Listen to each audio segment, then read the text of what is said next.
Chers Ogoyens, chers Africaines, Africains, nous sommes aujourd'hui dimanche, le 15 février 2026. Votre âme serviteur, le porte-parole et représentant de EO, A7, Isis, la reine des côtes, la déesse noire, élémentalisation de cette reine de Vénus en Ogoye, le maître Basile Bekuna, je vous dis bonjour. J'ai reçu des questions hier, je n'ai pas pu répondre à cause des multiples coupures de courant. Je vais ouvrir une parenthèse que je vais vite fermer. J'entends tous les jours, quand les gens réclament leurs droits dans ce pays, il y a une main noire derrière. Il y a une main noire derrière. Ce sont les opposants qui sont derrière. Les gens veulent faire tomber le pouvoir. Ok. Mais pour quelle raison on ne se pose pas la question de savoir s'il n'y a pas une main noire derrière ces coupures intempestives de la SG qui ont multiplié de fréquence depuis aujourd'hui 3 ans. Nous avons tous été dans ce pays, on n'a jamais vu ça. Bon, est-ce qu'il n'y aurait pas aussi une main noire derrière ce que la SG nous offre en ce moment, depuis 2023, le 30 août? Est-ce que nous ne sommes pas en droit, nous aussi, de poser cette question? Ou bien, ça aussi, on va dire que je suis contre le pouvoir, je suis opposant. C'est ça, non? Parce qu'on voit la main noire derrière. Bon, quand le peuple souffre, il n'y a pas une main noire derrière, il n'y a pas une pensée noire de quelqu'un quelque part, tapis ou un groupe de personnes qui veulent que le peuple gabonais souffre. Est-ce que vous pouvez imaginer ce que ça cause comme dommage, aussi bien psychologique, physique, matériel, économique? Ces histoires de SG qui durent bien, voilà la 4e année. Apparemment, c'est comme si c'est un problème sans solution. Bon, y aurait-il pas une main noire, une pensée noire derrière? Pour quelle raison le peuple ne se poserait pas cette question?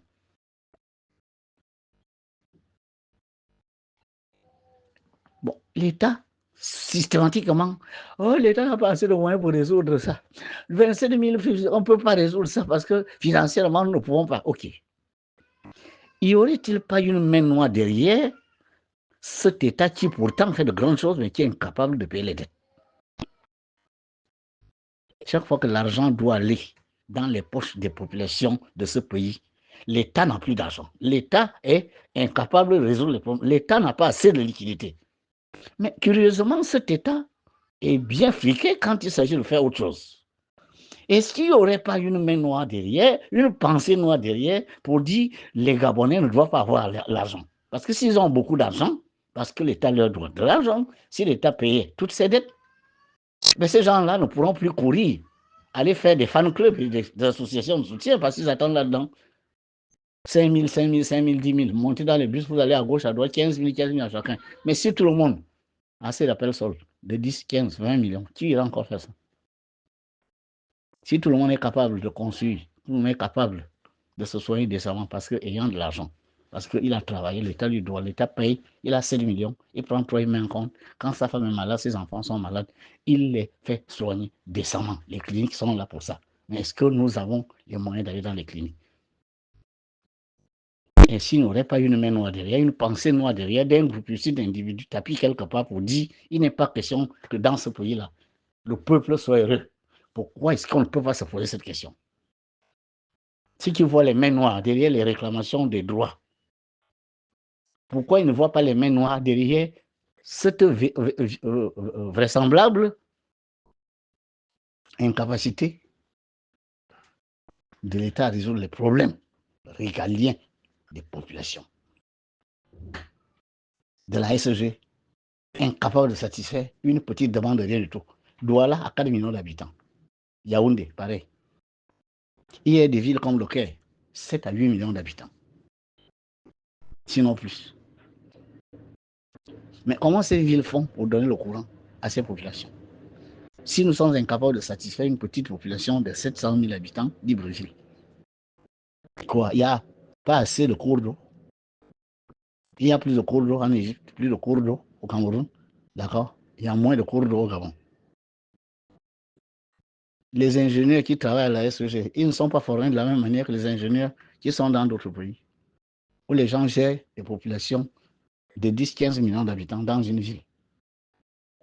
Il y a des écoles spéciales pour former des ingénieurs dans ces pays-là. Et ceux qui sont dans ces fameux SEG-là n'ont-ils pas eu la même formation? Ils sont incapables de résoudre les problèmes ou bien il y a une main noire derrière. On voit que c'est des questions qu'on doit se poser. Et aussi longtemps qu'on va éviter ces questions, on va toujours revenir au même problème. J'ai entendu quelqu'un dire dans un débat à la télé hier que nous refusons la trêve sociale parce qu'il y en a eu beaucoup ici. On a toujours dit on va résoudre les problèmes, mais curieusement, de 2023, je ne sais pas quelle date il a pris là, jusqu'à aujourd'hui, 2003, quelque chose comme ça, jusqu'à aujourd'hui, c'est les mêmes problèmes qui reviennent sur la table. Et moi, je vous disais que les problèmes font partie de notre vie quotidienne. Mais si tu te surprends à résoudre le même problème au même niveau, ça, pour être capable de trouver des solutions, c'est qu'il y a quelque chose qui ne va pas en toi. Et s'il n'y aurait pas eu des mains noires derrière, ces mêmes problèmes qui reviennent avec le même niveau, parfois même avec plus d'acuité. Quand on dit ça, on ne s'adresse pas à quelqu'un. Quand on dit ça, on ne parle pas au pouvoir. On parle des individus qui sont certainement quelque part et qui ont décidé que les populations de ce pays ne devraient pas sourire, ne devraient pas être heureux. Tandis que c'est tout le contraire qui devrait se faire.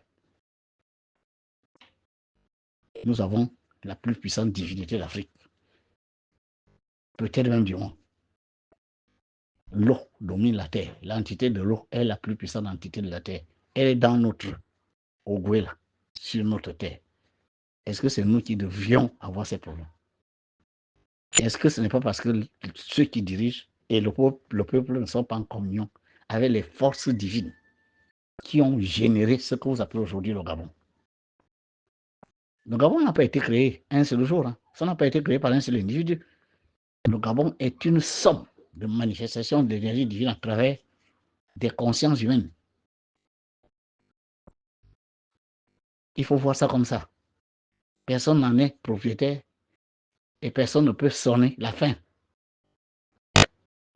Le début ne s'est pas fait de façon spontanée. Et la fin, personne ne peut la prévoir. Voilà, c'était une parenthèse. Je referme très vite cette parenthèse.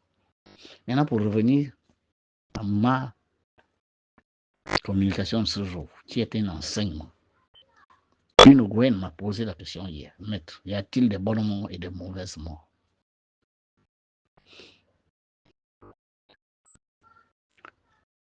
Il m'a dit, la plupart des maîtres de la Rose Croix, là, ils meurent de façon violente. Accident de voiture, crise cardiaque, etc. Et les gens disent qu'ils sont morts de mauvaises morts, parce que ce sont des gens qui faisaient de mauvaises choses. La bonne mort serait que tu restes là, sur le lit, tu es malade et tu finis par partir. Vous voyez bien que quand je vous disais, il n'y a pas longtemps, que quand vous naissez, la tête en bas, les pieds en haut, c'est le signe que la terre fonctionne à l'inverse du ciel. Ce que le ciel considère comme lumineux, la terre le considère comme ténébreux. La connaissance sur terre n'a pas de valeur. Le ciel ne parle pas de croyance. La croyance est considérée comme l'attitude des petites âmes. Sur terre, ceux qui croient sont les puissants. Il est même des structures qui sont devenues très puissantes à partir de la croyance. Je parle notamment des églises et des mosquées fondées sur la croyance et qui absorbent 95% des populations des nations de ce que vous avez appelé aujourd'hui l'Afrique. Tout le monde croit en un Dieu. Tout le monde croit en ainsi. Tout le monde croit en ceci. Personne ne cherche à connaître. Quand toi, tu cherches à connaître, on dit tu es démon, tu es Satan. Tu dis aux gens, lisez dans l'autre livre. Non, tu es démon, tu es Satan. Tu dis aux gens, non, Dieu n'est pas assis quelque part, il est une énergie. Tu es démon, tu es Satan. Celui qui dit Dieu est assis quelque part, Jésus est à sa droite. Voilà, toi, tu es bien. Quand tu dis au nom de Jésus, au nom de Jésus, voilà, toi, tu es bien. Les gens sont quelque part, il suffit qu'on les entende parler de Dieu, ils applaudissent, ils rentrent dans les églises. Oh, ceux-là, ils sont vraiment bons parce qu'il va toujours à l'église. Il est tout le temps à l'église, ça veut dire qu'il est forcément bien. Ah ça, vous voyez, quand on vous disait que, vous voyez, ils sont toujours à l'église, il va toujours à l'église. Ah, lui là, c'est un grand musulman, il est toujours à la mosquée, il égorge les vaches et tout. Mais ce n'est pas vrai. C'est l'inverse qui est vrai. L'enfant naît. Il vient d'un monde où il était calme. Vous n'avez jamais entendu pleurer un enfant dans le ventre de sa mère. Peut-être la maman sent des coups de boutoir, des pieds de l'enfant et tout ça. Mais la maman ne peut pas vous dire qu'elle a entendu son fils pleurer dans le ventre. Pourtant, il y a des bruits de notre ventre que nous entendons. Vous avez entendu un enfant pleurer dans le ventre de sa mère. Mais quand l'enfant naît, dès que le rayon du soleil touche son chakra du lotus, la fontanelle, le nombre 6, le feu divin, touche cet être qui sort de l'eau. Cette union feu-eau crée une explosion de vie. Et l'enfant se met à pleurer, sachant qu'il entre dans le monde du feu. Le feu. Aujourd'hui, malheureusement, sur Terre, nous utilisons de façon antagoniste le monde du feu, la violence, l'agressivité, la force, le conflit. Un feu qui est majoritairement utilisé pour détruire, pour dévorer, pour faire disparaître les détenteurs de vérité, les porteurs de lumière. C'est pour ça que l'enfant pleure. Il quitte le monde de la paix pour entrer dans le monde des conflits. Il quitte le monde de l'amour pour entrer dans le monde de la haine, la jalousie, des complexes, des combats, parfois inutiles. Mais vous, les humains, vous faites la fête quand l'enfant naît. Il pleure, vous êtes en joie. Vous faites exactement le contraire de ce qu'il fait. Hein. Pour quelle raison? Il ne peut pas rire quand il sort, mais il pleure. Pendant que lui, il pleure, montrant qu'il quitte un monde de paix pour entrer dans un monde de conflit. Il quitte un monde, n'est-ce pas, supérieur pour entrer dans un monde inférieur par le nombril. Mais vous faites la fête. Vous, les humains. Si un jour, quelqu'un pleurait alors que son enfant pleure qui vient de naître, on va dire, oh, tu es un sorcier, comment il peut pleurer alors que l'enfant naît? Regardez, nous tous, on est encore en joie. Regardez comment il pleure. Il va sacrifier l'enfant. Vous voyez, les humains, c'est comme ça que vous êtes, non? Mais quand quelqu'un meurt, quelqu'un qui souffrait la maladie, qui souffrait la pauvreté, la misère, qui était abandonné, dès qu'il meurt, vous venez pleurer. Entre-temps, vous voyez, vous avez déjà vu un cadavre pleurer. Frapper un cadavre, vous allez voir le cadavre manifester la douleur. Quelqu'un est entré dans un monde de paix. Il quitte un monde inférieur pour un monde supérieur par la gorge. L'autre chakra de la sexualité supérieure. La pomme d'Adam. C'est pas là qu'il sort. Il rentre dans un monde de paix. Il rentre dans un monde supérieur. Et vous vous mettez à pleurer. Lui, il est en train de dire merci. Enfin, j'ai terminé avec toutes ces épreuves, avec ma conscience et mon âme emprisonnée dans la matière. Lui, il entre dans un monde de liberté, un monde plus étendu. Il est heureux, il est calme. Le cadavre ne fait de problème à personne. Mais vous, derrière, vous vous battez, vous discutez les biens, vous pleurez, vous roulez dans la poussière, vous montrez la tristesse. La terre fonctionne à l'inverse du ciel. Tout ce que vous croyez sur terre, des grands gens, des grandes personnes, parce qu'ils ont beaucoup d'argent, beaucoup de pouvoir, c'est des petits esprits. On leur donne ça pour pouvoir se racheter. C'est pour ça que les véritables porteurs de lumière n'ont jamais roulé carrosse. Ils ne sont jamais nés avec la cuillère d'or dans la bouche. Ils ne sont jamais au sommet des pyramides sociales. Ils ne sont jamais en train de brasser des milliards. C'est faux. Ça, quand vous voyez ça, ce sont des petits esprits. Je suis formel. Que quelqu'un m'invite en conférence pour me dire, bon, je peux te démontrer le contraire.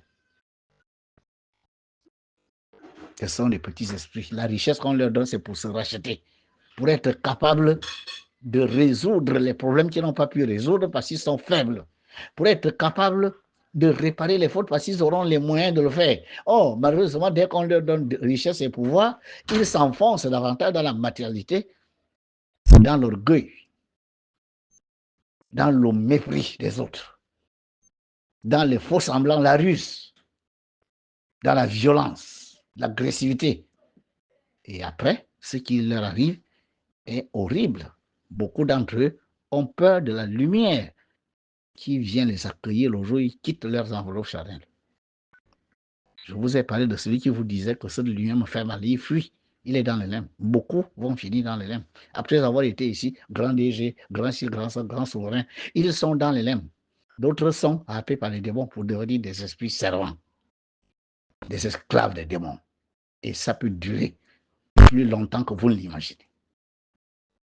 Ils ont été grands sur terre. Le ciel les récupère et retourne ces gens qui deviennent tout petits dans les cieux. Voilà pourquoi l'histoire du riche et de Lazare, racontée par le Père Céleste alors qu'il était dans un corps humain, il faut bien écouter cette histoire. Elle résume cette situation.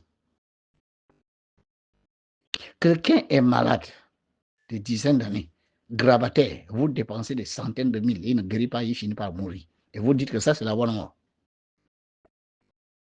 Quelqu'un va mourir, il a une maladie qui lui fait mal, la douleur tous les jours. Tous les jours. Chaque jour que Dieu crée, il souffre, il crie, il gémit. Et ça dure 5, 6, 7 mois. Et un jour, il rend l'âme. Vous dites que là, il est quand même bien mort.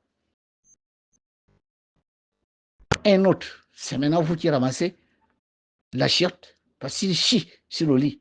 Il urine là. Il ne peut plus aller uriner, il ne peut plus aller chier, il ne peut plus rien faire. Vous êtes obligé de tourner autour de lui, là, se relayer autour de lui, à prendre toute cette merde à le maintenir en vie. Quelqu'un qui finit par mourir. Et vous dites, ça, c'est une bonne mort, puisqu'il est mort sur le lit. Un autre qui a sa crise cardiaque, bon, il s'en va, il ne fait de mal à personne, il n'a même pas souffert. Oh, il est mort, crise cardiaque, c'est ça. Quand on vous dit ça, c'est une mauvaise mort. Mais vous voyez ce que vous faites? Un autre accident de la circulation, il est en train de rouler tranquille.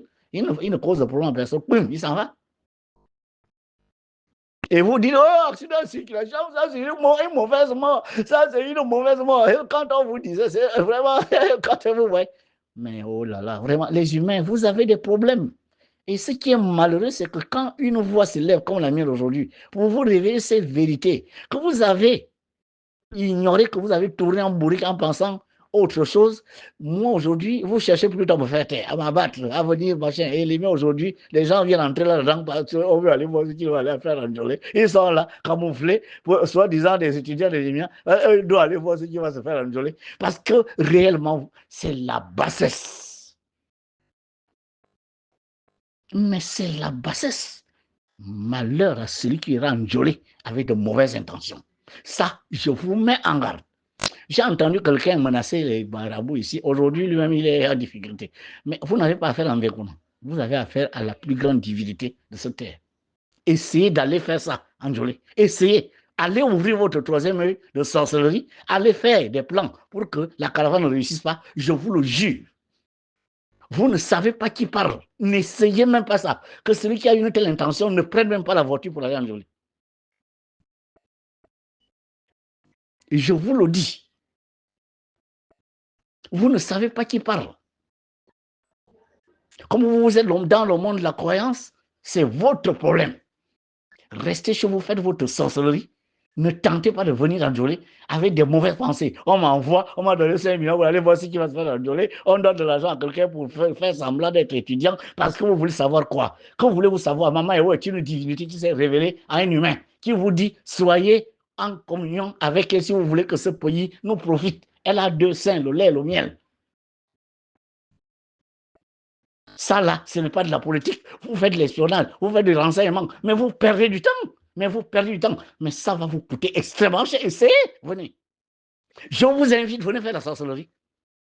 Entre le 26 et le 29, venez. Vous ne savez pas qui parle. Vous croyez que tout le monde, parce que mais vous pensez que les plus puissants de ce monde roulent dans les V8. Ils sont riches. Qu'est-ce que vous appelez l'argent?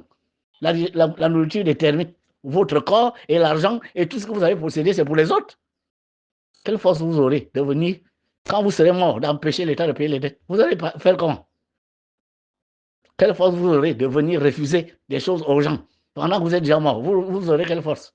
Quelle force vous aurez de venir gérer les gens de votre parti politique ou les gens de votre association ou les gens de votre fan club ou les gens de CISA quand vous n'avez plus de corps physique? Vous aurez quelle force? Quelle force vous aurez d'empêcher quelqu'un de rouler de votre V8 pendant que cette personne et vous ne vous entendiez pas? Mais quelle force vous allez pour gérer vos milliards en banque que vous pouvez laisser à tout instant? Y compris quand je parle là, beaucoup ne verront pas demain. Mais ces milliards-là que vous avez accumulés pendant que d'autres sont à plat ventre assis dans non pas, vous serviront à quoi quand vous n'avez plus de corps physique? Vous ne voyez pas que vous perdez du temps? Je suis venu vous révéler les vérités. Je sais que je dérange, mais je suis obligé de vous dire la vérité. La vérité fait mal, mais c'est la vérité. Venez enjôler avec l'idée de communier avec la plus puissante divinité de la terre, l'entité des eaux, la paix, qui s'est révélée chez nous par un humain, votre frère, et votre chancelier, en tout cas. C'est lui qui parle en ce moment. Union, travail, justice, la concorde, des institutions modèles, aussi bien en Ogooué que partout en Afrique. Voilà le message de cette divinité. Si vous venez en Njoli, c'est dire, maman, tu es resté inconnu de nous. Maintenant que nous te connaissons, nous te couvrons d'amour. Donne-nous ce qui est nécessaire pour que nous puissions jouir de tes deux seins, le lait et le miel, chacun selon son mérite. Que la paix soit sur le Goué et que le Goué soit bien dirigé par des esprits élevés, par des consciences hautes, pures, lumineuses. Et que l'amour, la compassion inonde les cœurs de tous les Ogoués. Quand je dis Ogouéens, je parle de ce que vous appelez aujourd'hui les Gabonais, y compris les Africains. C'est pour ça qu'on va là-bas. Voilà, j'ai répondu à la question. La bonne mort, c'est cette mort qui vous empêche de déranger les gens. De partir, quand il faut partir, vous partez. Ce que vous appelez mort violente, ce sont les meilleures morts. Ce que vous appelez mourir sur le lit, après avoir fait souffrir les gens, des centaines de mille dépensés, parfois des millions. Des gens qui sont obligés de rester là, ne pas travailler parce qu'on doit s'occuper de vos chiottes et tout ça là. Ça, c'est la bonne mort. Non, je suis désolé. Ça vous montre combien de fois vous avez été mauvais. Tout ce que vous avez fait, les douleurs que vous avez causées aux autres, il faut que votre corps, n'est-ce pas, dissolve ces énergies. C'est pour ça que vous souffrez avant de mourir. Et celui qui a travaillé ces corps subtils, il ne passe pas par l'étape de cette souffrance. Et il s'en va. Et vous dites que c'est un mort violent. Il est mauvais. Vous jugez tout à l'envers. Parce que vous êtes dans un monde inversé. Merci.